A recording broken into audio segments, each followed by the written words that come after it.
Hello, I'm Nathan Leahy, and welcome to Next Week in Gaming.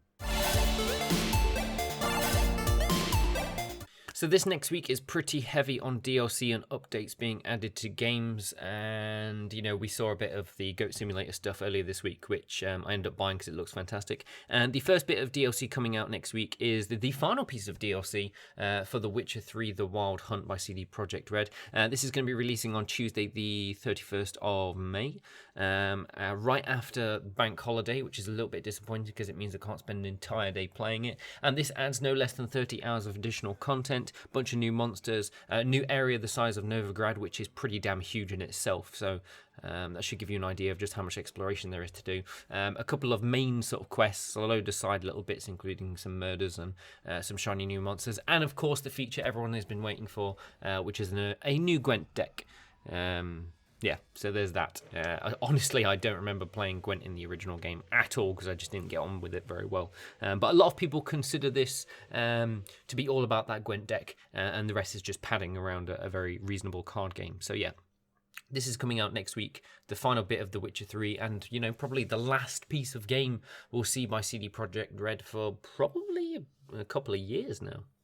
The next bit of DLC or episodic release is coming for Hitman, and this is by IO Interactive. This is the third episode of Hitman, and this is taking us to Marrakesh. This will include one new main mission plus another little side mission, as well as the additional elusive targets which get dumped out every couple of weeks post-episode release. And of course, it's going to bring in a whole slew of additional contracts by players and stuff like that. This is going to take place in, obviously, Marrakesh, full of bazaars, marketplaces, and a Swedish consulate, which is where one of the main missions takes place. So there's going to be like angry mobs for you to just go and hide in, and obviously the consulate's going to be full of security guards and stuff like that. And to be honest, it looks like IO Interactive are actually bumbling along quite nicely with this episodic release. So it sort of, the game started off average and slowly got better and better, and it seems to have been reasonably well acclaimed so far. I just hope that this episodic release nature is working out for them monetarily, because the game is one thing and getting decent score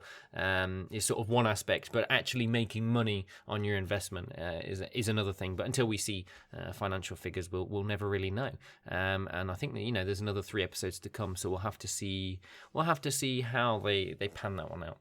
Releasing on Thursday, the 2nd of June, is a game by Black Delta. This is going to be in early access, and it's called Kartcraft, all one word for some obscure reason. And this, I'm pretty sure it's going to be one of the first kart racing games that is a simulator, isn't published by Nintendo, and doesn't feature weapons that you're going to be firing at each other. And I'm quite interested in this because I used to do a lot of kart racing a couple of years back, and it's just really great fun to do. Like, it's absolutely fantastic. It's a little bit more, easy to jump into, but still quite difficult to actually be skilled at. And the one thing I remember from kart racing is that your ass is that far away from the floor, that far away from the engine, and everything's just so close and vibrating you so violently. My nose used to itch because of all the vibrations going through the very plastic brittle seat. And kart racing is just awesome. And this sounds like it's going to be relatively cool because they're going 100% simulator. They've laser scanned in a bunch of tracks, and they're going for like a massive physics-based racing thing. So yes, your character will fly off the kart if you pull too many G's around a corner. And I have actually seen someone do that when they went through a bollard, because karts are surprisingly powerful because they're so light, and 90% of their weight is made up of you and the engine and nothing else. And these tiny little tires and a seat that probably weighs about 100 grams. So yeah, this could be really, really cool. However, I've got this niggling sensation in my mind of remembering back to that Superbike racing simulator ride, which did not do particularly well, and it was a little bit clunky. But I'm hoping Black Delta can kind of smash through that and get rid of all of the crappy stuff around ride that happened, and just get like a solid kart simulator going, because it could be one of the few reasons I may actually buy a steering wheel. Our next shiny piece of update for next week is Hard Reset Redux, which is by Flying Wild Hog. And for those of you that haven't played the original Hard Reset, it was just an old-fashioned shooter that was really awesome, had fantastic visuals. The visuals are so awesome. Like, I remember buying 2 GTX 570s purely to play that at 144 FPS on my shiny gaming monitor.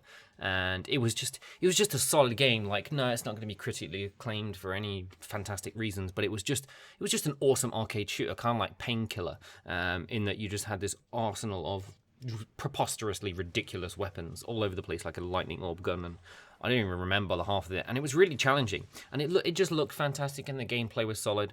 And basically, what they've done now is they've upped the visuals even more, which is pretty good because the game is incredibly shiny.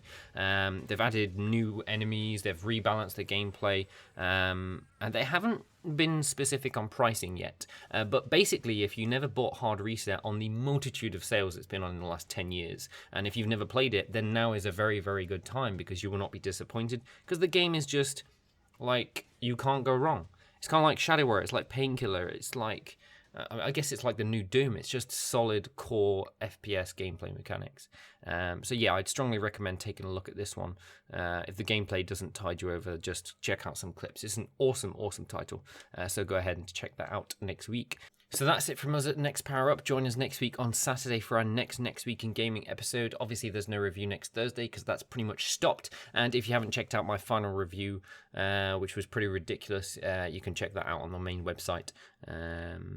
I still haven't showed it to my mother. I'm not sure I will. I haven't decided yet.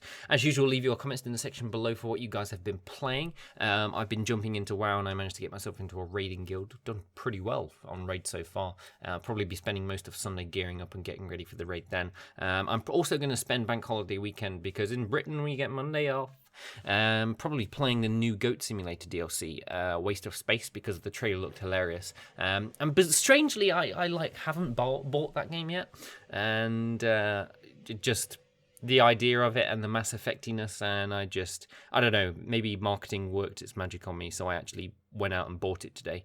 So I'll probably be playing that all weekend for the lack of beer festival that I won't be making it to. So yeah, hope you guys have enjoyed this episode, and we'll see you next week.